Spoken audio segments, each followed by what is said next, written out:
Hey guys, so we're going to be installing the RPM rear skid plate on the front and the rear of the Arrma Outcast. So the first thing I'm going to be doing is I'm going to be removing the body and removing the stand and facing this upside down so that we can reach the 4 screws on each side.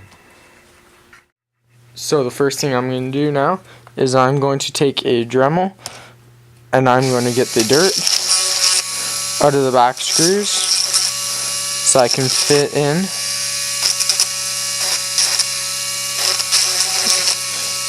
the Allen key to take them out.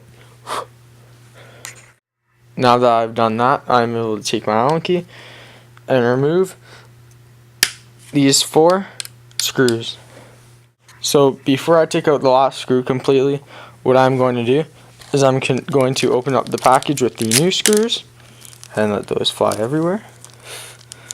And I'm going to take the skid, and it goes this way, but let's see, I'm going to put this in here and get in a bit so that the differential case does not drop out and then I have to realign it when putting in the new screws.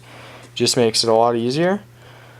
So when I take this last screw out, the diff case would let loose and just drop out, and then sometimes I'd have to realign the drive shaft, one of the center ones. But now that the screw's in here, it's holding everything together so that the diff case doesn't drop out. So now I'm just going to lightly thread in all of the 4 screws before I tighten them all. And I'm going to tighten them all star pattern wise or cross pattern, just to keep everything flush and nice. And this is what it should look like when it's all installed on the rear.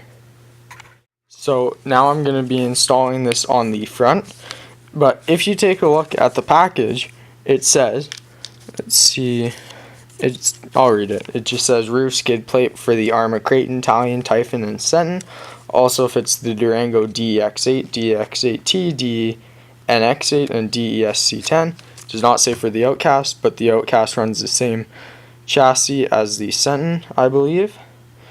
The diff cases are all the same, so the screw holes all line up. But it does not say front, it only says rear. They do not sell front ones, but I realized that the front and rear diff cases are the same, which means that all the holes will line up the exact same, and the little spot in the chassis for the ring gear to go. And as you can see, mine's actually really worn out from the skate park once and whatnot. So yeah, let's get on to installing this. So it's going to be actually the exact same as the other process. Just undo all 4 screws but leave one in slightly, and just to do the same little trick that we did with the last one. So as you can see, these are the stock screws and these are the RPM screws.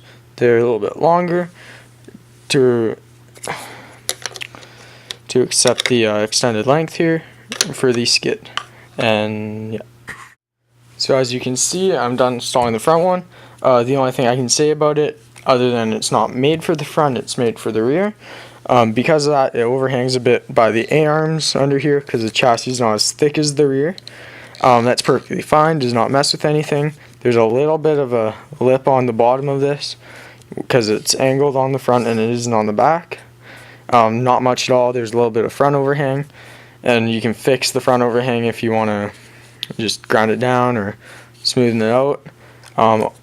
It does not affect the performance at all or anything, and now you don't have to worry about your diffs or your chassis wearing out. And we'll take a look at the whole thing together. So yeah, that's all it is. It's just a nice, cheap, easy part to get, and it's meant for the rear, but you can use it on the front too. And yeah, thanks for watching. Like, comment, subscribe. Peace.